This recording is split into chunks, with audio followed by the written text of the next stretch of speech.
हुआ ये कांग्रेस भाजपा लाश वही है, कफन भर बदल रहे हैं लोग। तो जनता तो जान चुकी है कि कहते हैं बंसमणि जी का उस समय नारा लगा था, बंसमणि हटाओ देवसर बचाओ, तो रामचरित्र जी को लोग जिता दिए। फिर ऐसी चून कुमारी स्टेडियम में नारा लगा कि रामचरित्र हटाओ देवसर बचाओ, तो राजेंद्र मेश्राम जी को ले आए बालाघाट से, तो पूरे बालाघाट के लोगों को ले आके यहाँ कंपनियों में उन्होंने स्थापित करवा दिया। ये जनता कह रही है, मुझे जनता के द्वारा पता चल रहा है। फिर राजेंद्र मेश्राम हटाओ देवसर बचाओ, फिर ले आए सुभाष वर्मा को, भी आप इतना बड़ा लिस्ट बता रहे हैं, तो इतना ही विकास कर दिए तो उनको तो जनता को निर्दलीय चुनाव जितवा देना चाहिए था।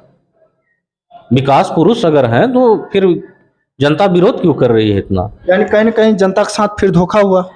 पूरी तरह से धोखा। दूसरे विधायक ने बाकायदा लिस्ट निकाला और दिखाया कि हमने ये विकास किया, इतना विकास किया, ये इसको क्या कहेंगे? फिर आप गली गली में जाइए ना, आखिर उनका टिकट क्यों कट गया? अगर इतना ही विकास किए थे तो जो जीते हुए विधायक थे ना, क्यों टिकट कट गया? आखिर क्या था, क्या विकास था उनका? विकास किए थे तो निर्दलीय भी विधायक जीत सकते थे। बहुत सारे विधायक निर्दलीय जीत जाते हैं जो विकास किए हैं। तो अगर आप इतना लिस्ट दिखा रहे हैं तो आपको निर्दलीय लड़के जीतना चाहिए, फिर आपका टिकट क्यों कट गया? तो जनता सब जान चुकी है कि ये सिर्फ ठगने काम करते। मध्य प्रदेश में चुनावी दौर को लेकर सभी नेताओं ने रेस पर लगा दिए हैं, लगातार जनसंपर्क जाकर क्षेत्रों में कर रहे हैं। वहीं बता दें कि मध्य प्रदेश के सिंगरौली में एक से बढ़कर एक धुरंधर नेताओं का आगमन है, जहां पर अपने अपने प्रत्याशियों को लेकर जन सैलाब कर समर्थन की अपेक्षा कर रहे हैं। आज हमारे साथ देवसर प्रत्याशी विधानसभा 81 के प्रत्याशी जुड़े हैं और किन मुद्दों को लेकर यह जनता तक जनसंपर्क कर रहे हैं, क्या कुछ इनके मुद्दे रहेंगे, इनसे हम चर्चाएं करेंगे। नमस्कार सर। नमस्कार सर। सर्वप्रथम आपका बहुत बहुत स्वागत है। धन्यवाद सर। सर ये जिस तरह से विधानसभा 81 में आप लगातार चुनाव लड़ रहे हैं, विधानसभा तैयारियां कर रही हैं, पार्टियां ऐसी कहां त्रुटियां आ रही हैं कि पार्टी अभी तक वहां पर एक प्रत्याशी अभी तक नहीं निकाल पाई? क्या कुछ कमियां आ रही हैं? देखिए, हम लोग बहुजन समाज के लोग, गरीब तबके से आने वाले लोग हैं। हम लोग चुनाव विचारधारा पे लड़ते हैं और कांग्रेस और भाजपा की जो आज तक चुनाव जो लड़ते आ रहे हैं, इनको सीधे उद्योगपतियों से, कंपनियों से फंडिंग होती है। और ये क्योंकि गरीब समाज भोला भाला समाज होता है, उसके पास कुछ है नहीं, तो ये लोग साड़ी, कंबल, दारू, मुर्गा, पैसा बांटकर इनको गुमराह करके ये लोग वोट लेने का काम करते हैं, जिससे ये लोग चुनाव तो जीत जाते हैं लेकिन फिर जनता के तरफ मुड़ के नहीं देखते हैं। आज हम लोग, क्योंकि मैं पिछले बार भी चुनाव लड़ा था देवसर विधानसभा से बहुजन समाज पार्टी से, इस बार भी मैं प्रत्याशी बनाया गया हूं। आज जब मैं क्षेत्र में जाता हूं तो वहां पर पब्लिक कहती है कि विधायक से हम लोगों ने एक हैंडपंप मांगा लेकिन आज तक मुझे हैंडपंप नहीं मिला।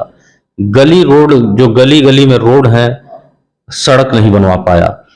जनता कहीं न कहीं उनके इस छल को समझ चुकी है और इस बार जनता, वो जो ये अभी बहुत जल्द इन लोगों का साड़ी, कंबल, दारू, मुर्गा, पैसा फिर बंटने वाला है, तो जनता इस बार जान चुकी है और इनका वो ले भी लेगी, सब कुछ ले लेगी वो जो देंगे। और देने के बाद वो लोग, जनता इस बार उनसे अपना बदला लेगी और जो हम लोग अब तक नहीं जीत पाए, वो इस बार अपनी पार्टी बहुजन समाज पार्टी को वोट देकर जिताएगी। क्या लगता है जिस तरह से गठबंधन करके बहुजन समाज पार्टी इस समय जोरों से जनसंपर्क कर रही है, तो इस बार क्या ऐसा लग रहा है जनसंपर्क में किस तरह से जनता प्रेम आप लोगों के पार्टी पे दिखाएगी? जनता का प्रेम इस बार पूरी तरह से आशीर्वाद मेरे साथ है, क्योंकि हम लोग चुनाव मध्य प्रदेश में और छत्तीसगढ़ में गोंडवाना गणतंत्र पार्टी और बहुजन समाज पार्टी का समझौता हुआ है। 52 सीट पर गोंडवाना गणतंत्र पार्टी है और 178 पर बहुजन समाज पार्टी। लेकिन कांग्रेस भाजपा, क्योंकि मैंने पहले आपको बताया कि ये लोग छल से चुनाव जीतते हैं, तो जनता तो इस बार हमारे तरफ है, लेकिन एक निर्दलीय प्रत्याशी लालपति को कांग्रेस भाजपा के इशारे पर पैसे लेकर खड़ा करा दिया गया और वो वोट काटने के लिए गली मोहल्लों में भटक रहे हैं। लेकिन जो गोंडवाना गणतंत्र पार्टी के सच्चे कार्यकर्ता हैं, वो पूरी तरह से ईमानदारी के साथ आज गठबंधन को मानते हुए बहुजन समाज पार्टी के तरफ वो लोग काम कर रहे हैं, गली मोहल्लों में जाकर लोगों को जागृत कर रहे हैं। क्योंकि दोनों पार्टियां कैडर बेस पार्टियां हैं। हम लोगों के पास अपने कैडर का वोट है और गोंडवाना के पास भी अपना कैडर का वोट है। तो दोनों कैडर बेस पार्टियां एक होकर हम लोग आज बहुत मजबूत स्थिति में है। और हम लोगों को इस मेहनत को देखते हुए जो और भी सर्व समाज के लोग हैं, चाहे ओबीसी समाज के लोग हों, चाहे मुस्लिम समाज के लोग हों, चाहे सवर्ण समाज के लोग हों, वो भी आज हम लोगों को वोट देने का विचार कर रहे हैं। ऐसा टप नहीं लग रहा है कि यहाँ सिंगरौली जिला जो है भारतीय जनता पार्टी का एक गढ़ माना जाता है और इस गढ़ में एक अलग पार्टी को निकालना कहीं न कहीं टप जैसे कार्य है। टफ जैसा कार्य तो सब जनता के ऊपर है। और आज जनता खुद इन कांग्रेस और भाजपा के लोगों से लड़ रही, इनकी दमनकारी जो नीतियां रही हैं जनता के विरुद्ध रही हैं, क्योंकि ये सत्ता परिवर्तन चाहते हैं लेकिन व्यवस्था परिवर्तन नहीं चाहते। और जब तक हम व्यवस्था परिवर्तन नहीं करेंगे तब तक विकास नहीं होगा।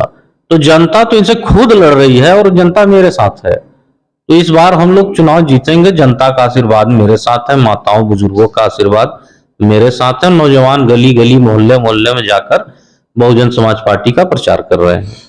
एक सवाल और है, क्योंकि नगर परिषद का चुनाव हुआ और भाजपा कांग्रेस से हटकर जनता ने एक प्रतिनिधियों को भी बनाया था, लेकिन कहीं ना कहीं उनसे भी नाराजगी जनता दिखा रही है। तो इस बार कैसे विश्वास करें आपके पार्टी पे? देखिए, नगर परिषद में जो गोंडवाना गणतंत्र पार्टी का वहां पर नगर परिषद बना, लेकिन भारतीय जनता पार्टी ने सौतेला रवैया को निभाते हुए नगर सराय परिषद में बिल्कुल बजट देने का काम नहीं किया। अगर वो बजट वहां पे देता तो विकास कार्य होते। वो सौतेला रवैया करते हुए, क्योंकि उनका बुरी तरह वहां पे हार हुई, तो वो लोग चाहते थे कि इनको जब हम कोई फंड ही नहीं देंगे तो विकास कार्य कर नहीं पाएंगे, और जब विकास कार्य नहीं कर पाएंगे तो जनता इनका विरोध करेगी। और जैसा कि आपने देखा, आम आदमी पार्टी और भारतीय जनता पार्टी दोनों सेम है, दोनों मिलकर यहाँ पे अध्यक्ष बनाई और बरगवा नगर परिषद में भी बनाई, सिंगरौली नगर निगम में भी बनाई। तो जनता तो जान चुकी है दोनों मिलकर दोनों हम लोगों को ठगने का काम कर रहे हैं। कांग्रेस तो ठगती ही थी, अब भारतीय जनता पार्टी भी और आम आदमी पार्टी जो जनता ने मौका दिया वो भी ठगना शुरू कर दी। तो इनसे जनता सावधान हो चुकी है और कहीं न कहीं उनको मालूम है कि जो बहुजन समाज, जो 85% का समाज है, उनका हित बहुजन समाज पार्टी में, और जो गरीब सवर्ण है, मुस्लिम है, उनका हित बहुजन समाज पार्टी में है। इसलिए वो हम लोगों को इस बार जिताने का काम। क्या मुद्दे रहेंगे आपके जो जनता बीच जाएंगे, क्या कुछ मुद्दे को लेकर जाएंगे? देखिए, मुद्दे तो है क्या, वहां मिला क्या है, देवसर विधानसभा के लोगों को मिला क्या है? मुद्दे ही मुद्दे हैं, न सड़क अच्छी है, न तो वहां पे, अभी हम यहीं पे गए थे चितरबैर में, वहां मात्र 7 घंटे बिजली रहती है। एक ट्रांसफार्मर यहाँ के विधायक लोग नहीं लगवा पा रहे हैं, सांसद लोग नहीं लगवा पा रहे हैं। छोटी छोटी चीजें, हैंडपंप नहीं गड़वा पा रहे हैं। ये तो छोटी छोटी चीजें हैं जो एक विधायक के लिए चुटकी बजा के काम करने वाली चीज है। जनता का मेन मुद्दा है कि जनता जो आज नौजवान जो पढ़ लिख गए हैं उनको रोजगार की व्यवस्था चाहिए, अच्छे स्वास्थ्य की व्यवस्था चाहिए और अच्छा विद्यालयों की भी व्यवस्था चाहिए। जो आप देखते होंगे कि हमारे जिले में डिस्ट्रिक्ट माइनिंग फंड जो डीएमएफ फंड है, वो एक साल में 100 करोड़ से ऊपर 800 करोड़ तक यहां से मिलता है। लेकिन ये लोग इस फंड को कहीं दूसरे राज्यों में, किसी दूसरे जिलों में ये सारा फंड हमारा चला जा रहा है। डीएमएफ फंड के नाम पर हम लोगों को लॉलीपॉप थमा दिया जाता है, सिंगरौली जिला के लोगों को। तो इतना सारा फंड है और यहाँ के जो जनप्रतिनिधि है, विधायक हैं, सांसद हैं, सब भाजपा के रहे। कभी भी सिंगरौली के जनता के लिए इन लोगों ने आवाज नहीं उठाया। डीएमएफ फंड का 1 वर्ष का बजट अगर हम लोग अपने जिले में काम कर दें तो हमारे जिले का विकास हो जाए। अब विकास बात करते हैं, देवसर विधायक ने बाकायदा लिस्ट निकाला और दिखाया कि हमने ये विकास किया, इतना विकास किया, ये इसको क्या कहेंगे फिर? आप गली गली में जाइए ना, आखिर उनका टिकट क्यों कट गया? अगर इतना ही विकास किए थे तो जो जीते हुए विधायक थे ना, क्यों टिकट कट गया? आखिर क्या था, क्या विकास था उनका? विकास किए थे तो निर्दलीय भी विधायक जीत सकते थे। बहुत सारे विधायक निर्दलीय जीत जाते हैं जो विकास किए हैं। तो अगर आप इतना लिस्ट दिखा रहे हैं तो आपको निर्दलीय लड़के जीतना चाहिए, फिर आपका टिकट क्यों कट गया? तो जनता सब जान चुकी है कि ये सिर्फ ठगने का काम करते हैं। बंसमणि जी का उस समय नारा लगा था, बंसमणि हटाओ देवसर बचाओ। तो रामचरित्र जी को लोग जिता दिए। फिर इसी चून कुमारी स्टेडियम में नारा लगा कि रामचरित्र हटाओ देवसर बचाओ, तो राजेंद्र मेश्राम जी को ले आए बालाघाट से, तो पूरे बालाघाट के लोगों को ले आके यहाँ कंपनियों में उन्होंने स्थापित करवा दिया। ये जनता कह रही है, मुझे जनता के द्वारा पता चल रहा है। फिर राजेंद्र मेश्राम हटाओ देवसर बचाओ, फिर ले आए सुभाष वर्मा को, भी आप इतना बड़ा लिस्ट बता रहे हैं, तो इतना ही विकास कर दिए तो उनको तो जनता को निर्दलीय चुनाव जितवा देना चाहिए था। विकास पुरुष अगर हैं तो फिर जनता विरोध क्यों कर रही है इतना? यानी कहीं ना कहीं जनता के साथ फिर धोखा हुआ, पूरी तरह से धोखा हुआ। ये कांग्रेस भाजपा लाश वही है, कफन भर बदल रहे हैं लोग। तो जनता तो जान चुकी है कि अब इन ठगने वाले लोगों के, हम लोगों के चक्कर में नहीं पड़ना है। हम लोगों को विकास चाहिए, क्योंकि बहुजन समाज पार्टी करके दिखाने में विश्वास रखती है। हम लोग वादा नहीं करते हैं। हम लोग जो भारत देश का संविधान है उसके तहत SC ST OBC माइनॉरिटी चाहे सवर्ण ही क्यों ना हो, उनका जो उसमें हक अधिकार है हम लोग उसकी मांग करते हैं। बहुत बहुत धन्यवाद। हमारे साथ विधानसभा 81 के प्रत्याशी से मुलाकात हुई और चर्चाएं हुई, किन मुद्दों को लेकर ये जनता के बीच जाएंगे। देखना यह है कि देवसर विधानसभा की जनता किस पर अपना प्रेम लुटाती है और किसे जीत का ताज पहना